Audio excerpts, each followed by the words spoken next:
J'ai l'impression qu'on fait plus le focus sur voilà ce qu'on sait faire, voilà ce qui est chez nous, voilà nos valeurs, voilà nos codes. Et on parle beaucoup d'ADN, mais ça renforce beaucoup aussi, j'imagine, pour le consommateur, qu'est-ce que c'est cette marque. Et là, cette année, moi j'ai un bon sentiment de passablement de marques qui disent, bah voilà, nous, ce qu'on sait faire, c'est ça, nos codes, c'est ça, et puis voilà ce qu'on peut faire aujourd'hui. Parce qu'au-delà de travailler sur quelque chose qui existe déjà, il faut le remettre au goût du jour, etc. Donc de la mécanique, des fonctions, des matériaux, différents levels de travail. C'est assez extraordinaire de voir le potentiel qu'ont encore ces, dans certains cas, vieilles montres. Certaines ont plus de 80 ans, on se dit comment c'est possible? Les maisons retravaillées avec des fondamentaux, je crois que c'est le mot, avec des fondamentaux sur des pièces qui sont connues. Quand on dit le nom de la marque, on pense à ce produit. Et comme tu le dis, avec après tout un savoir-faire d'aujourd'hui qui fait qu'on oublie les coûts marketing. Pour parler de Jaeger-LeCoultre, les 85 ans de la Reverso peut être a priori, on se dit mais qu'est-ce qui se passe encore à un anniversaire? Et j'ai été absolument séduit par l'offre de cet anniversaire. En matériaux de cadran, en offre mécanique, c'est exceptionnel. Et franchement, je suis sorti de ce stand en re-aimant cette pièce. Donc c'est réussi. Audemars Piguet, qui ressort et qui veut refabriquer des montres avec de l'or jaune. Ah bon, qu'est-ce qui se passe? Pourquoi, quand, comment? Et c'est vrai que vu qu'on est dans les fondamentaux, l'or il est jaune, il n'est pas blanc, il n'est pas rose, il est jaune. Et les montres en or jaune étaient, dans une certaine époque, avec des mélanges comme le bleu ou le blanc, iconiques. Donc là, moi j'ai un très bon sentiment de courage. Bonjour, c'est vachement Constantin, très réussi, avec une offre qui est vraiment très large. Toute la délicatesse apportée à cette nouvelle génération, franchement très, très réussie. C'est vraiment une très, très belle ligne de montre qui est fidèle à la maison et à l'overseas et qui arrive à un bon moment aussi. C'est une très belle offre qui a une 3 aiguilles, un chrono, une belle offre féminine, un système de bracelets interchangeables. Et puis je peux jouer avec les couleurs évidemment, mais les trois bracelets fonctionnent sur la même tête de montre.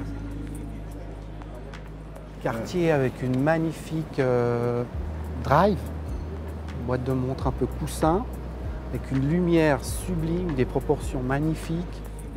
Une fois de plus, Cartier, comme l'année passée avec la clé, comme quelques années auparavant avec Ballon Bleu, offre une créativité réelle, avec des nouvelles formes, même si elles sont revisitées. Je trouve qu'il y a vraiment, c'est vraiment une maison, une grande maison de création. Et pour moi, c'est toujours un joli moment de découvrir en disant « Ouh, ils ont pris des risques ». Voilà, gris, or rose. Van Cleef, magnifique approche avec une montre joaillerie qui a un système de disques qui tourne, avec un cadran ajouré où chaque moment de la journée j'ai une autre montre exceptionnelle de beauté, de romantisme, on sent l'artisanat, on sent les mains, il y a la couleur qui n'est pas très présente, hein. On a beaucoup de problèmes dans l'horlogerie avec la couleur et en plus un très bel objet féminin, ça fait plaisir. On est dans le sud. L'engaisonné magnifique, toujours un grand moment au salon avec par exemple la Saxonia qui chaque année, on dirait qu'elle se simplifie. Hein. Et chez eux, moins il y en a, plus il y en a. Ils sont justes, c'est de la belle horlogerie. Il y a une modestie qui en fait un chic exceptionnel. Pour parler de Béthune, on a affaire à de l'horlogerie exceptionnelle. Les terminaisons, on n'en parle même pas, tellement c'est incroyable. Et cette année, cette très jolie maison nous offre un modèle GMT qui est vraiment complètement dans l'ADN de la maison. Mais en même temps, ça a l'air très simple tout ça, mais je trouvais très sensuel, très beau, très pratique, une très jolie montre. Il y a un système de jour-nuit qui vaut la peine d'être découvert, qui est franchement bravo l'horlogerie, magnifique. Merci. Avec grand plaisir. Et moi, j'ai totale confiance aux marques horlogères et aux maisons qui, dans le fond, ont des missions de faire rêver les gens. Donc, pour faire rêver les gens et vendre des montres, il faut être créatif, il faut offrir des choses. Et puis ici, il faut être curieux, il faut aller les toucher, les montres, il faut les porter, il faut rencontrer des gens. Et il faut se laisser contaminer par les gens qui sont passionnés, qui aiment ça.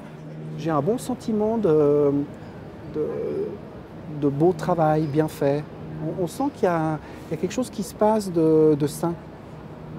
On a l'impression que les gens ont envie de faire des choses vraies. Donc ouais, moi je suis assez positif.